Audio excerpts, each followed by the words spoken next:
Krompir je jedna od najvažnijih povrtnih kultura, a pravilna priprema sadnog materijala igra ključnu ulogu u prinosu.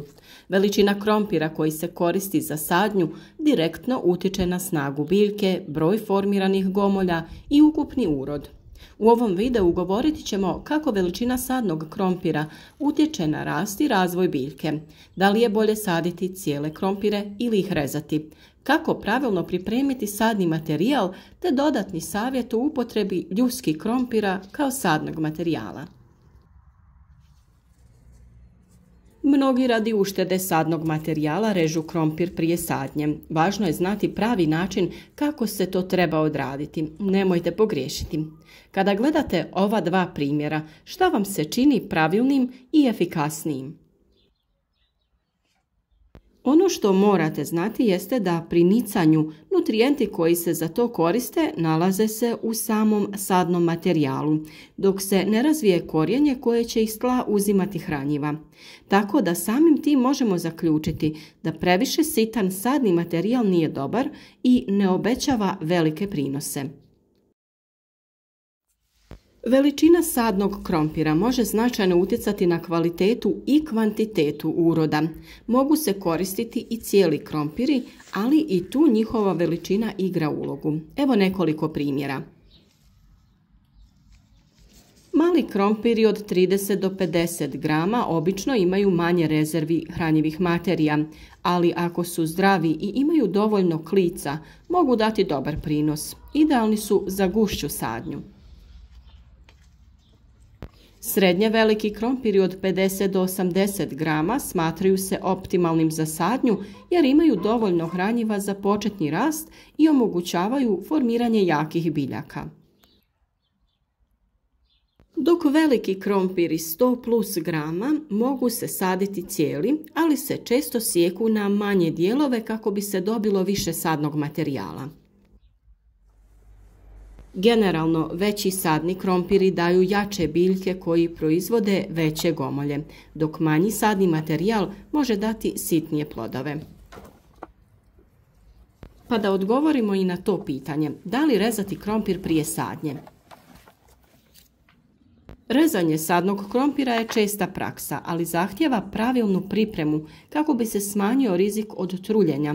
Kada se reže, mora se na svakom komadu imati barem jedna klica kako bi se tu mogao formirati urod. Rezanje na pola je najčešće korištena metoda jer svaki komad ima dovoljno hranjivih materija da podrži rast biljke. Rezanje na manje komade od 3 do 4 cm jeste svakako moguće, ali samo ako svaki taj komad ima najmanje 1 do 2 zdrave klice. Premali komadi mogu oslabiti biljku i stvarno smanjiti prinos. Naravno, važni su i oni savjeti za uspješno rezanje krompira. Koristite oštar i čist nož kako biste smanjili rizik od širenja bolesti. Nakon rezanja, krompir ostavite barem 1-2 dana na prozračnom i suhom mjestu kako bi se stvorila zaštitna korica. Ovo smanjuje rizik od truljenja. Možete koristiti i pepeo za umakanje rana nakon rezanja, on će dezinficirati rane i naravno dati dodatna hranjiva za početni rast i razvoj. Ne sadite rezane komade u hladno i vlažno tlo jer je tada veća mogućnost da propadnu prije nego što počnu rasti. Razmak sadnje u zavisnosti od veličine sadnog materijala. Da bi biljke imale dovoljno prostora za rast i razvoj, potrebno je prilagoditi razmak sadnje. Ukoliko sadimo cijeli ili krupni rezani krompir u veličine od 80 do 100 grama, razmak u redu je od 30 do 35 cm. Srednje veliki krompir od 50 do 80 grama sadi se na razmak u redu od 25 do 30 cm. Sitniji sadni materijal, sitniji krompir ili mali rezani komadi sade se na razmak u redu od 20 do 25 cm. Naravno, razmak između redova uvijek ostaje od 60 do 75 cm bez obzira na veličinu sadnog materijala. Gušća sadnja sitnijeg krompira omogućava veći broj biljaka po površini, čime se nadoknađuje manja veličina pojedinačnih biljaka. Tako da gledano sa strane potrošnje sadnog materijala dođemo na isto, a riskiramo da prinosi budu manji jer sitniji sjemenski materijal daje sitnije plodove. Isti način uzgoja, ovisno o veličini sadnog materijala, uzimajući u obzir razmak između sadnog krompira, primjenjuje se i ukoliko koristite cijele krompire, samo one sitnije. Veće sadite na veći razmak, sitnije na manji. Osim rezanja, važno je pravilno pripremiti sadni krompir kako bi biljke imale dobar start. Naklijavanje prije sadnje je vrlo važno. Ako imate vremena, krompir možete staviti na svjetlo mjesto na temperaturu od 10 do 15 stepeni Celzijusa nekoliko sedmica prije sadnje. To će potaknuti razvoj lijepih i jakih klica. Kod sadnje izbjegavajte bolesne gomolje. Koristite samo zdrave krompire bez znakova plijesni, truleži ili štetnika. Rezanje također pomaže pri prepoznavanju, jer izvana krompir može izgledati potpuno zdravo, dok unutra može biti crn i truo. Tu je i ova prirodna dezinfekcija koju smo spomenuli. Umočite rezane komade u drveni pepeo kako bi smanjili rizik od truljenja. Ako često gulite krompir za jelo, znajte da ljuske također mogu poslužiti za razmnožavanje ukoliko na njima imate klice. Korištenje ljuskih krompira kao sadnog materijala je moguće, ali to više za manje neke nasade ili uzgoj u vrećama. Kao što rekoh, odaberite ljuske koje imaju klice, jer će iz njih izrasti nove biljke. Ostavite ih da se posuše 1 do 2 dana kako bi se smanjila mogućnost truljenja. Obogatite tlo prije sadnje i stavite ih u zemlju na dubinu od 5 do 10 cm. Zalijte i zaštitite malčem kako bi zadržale vlagu i spriječile isušivanje. Ova metoda nije toliko efikasna kao sadnja cijelih krompira, ali može biti zanimljiv eksperiment i način da iskoristite ostatke iz kuhinje. Mi smo ovom metodom ostvarili sasvim solidan urod krompira. Pogodan je za uzgoj ranog krompira za onu trenutnu konzumaciju.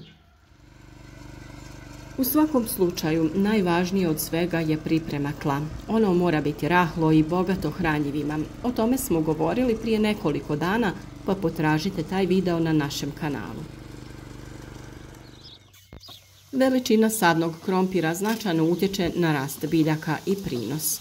Najbolji rezultati postižu se srednje velikim ili krupnim rezanim gomoljima, dok sitniji materijal treba saditi gušće kako bi se nadoknadio potencijalno manji rast. Na kraju dođete na isto i samo gubite vrijeme na rezanje na više komada, redanje gušće kako bi se nadoknadila veličina. Pa je najbolje ukoliko se reže da se krompir reže samo na pola. Važno je i da se krompir reže po dužini i da sa svake strane imate barem po jednu lijepu klicu. Ako se odlučite na rezanje krompira, ostavite ih da se posuše prije sadnje. Koristite pepeo za dezinfekciju. Pazite da svaki komad ima barem 1 do 2 zdrave klice. Ne sadite ih u hladno i vlažno tlo kako biste izbjegli truljenje. Kao što smo vam predložili, dodatno možete eksperimentirati sa ljuskama krompira kao sadnim materijalom, što je zanimljiv način da smanjite otpad i iskoristite prirodne resurse. Uz pravilnu pripremu, krompir će vam dati bogat i zdrav urod, a naravno mi smo tu za sva dodatna pitanja i uz naše savjete vjerujem da ćete biti uspješni. Nadamo se da su vam ovi savjeti bili korisni i da ćete odraditi kvalitetnu sadnju krompira, ostvariti bogate prinose i biti zadovoljni. Mi smo vam svakako dali informacije o ovom postupku, a na vama je da izaberete šta vama najviše odgovara. Za sve ostale savjete o uzgoju voća i povrća posjetite naš kanal. Kako bi bili u toku sa radovima i da ne propustite ni jedan koristan savjet, zapratite naš kanal i kliknite na znak zvonca, odaberite sve obavijesti kako bi znali svaki put kada objavimo novi video savjet. Naš rad podržite i sa lajkom i video koji vam je bio koristan podijelite sa prijateljima na društvenim mrežama kako bi oni imali koristi od naših savjeta.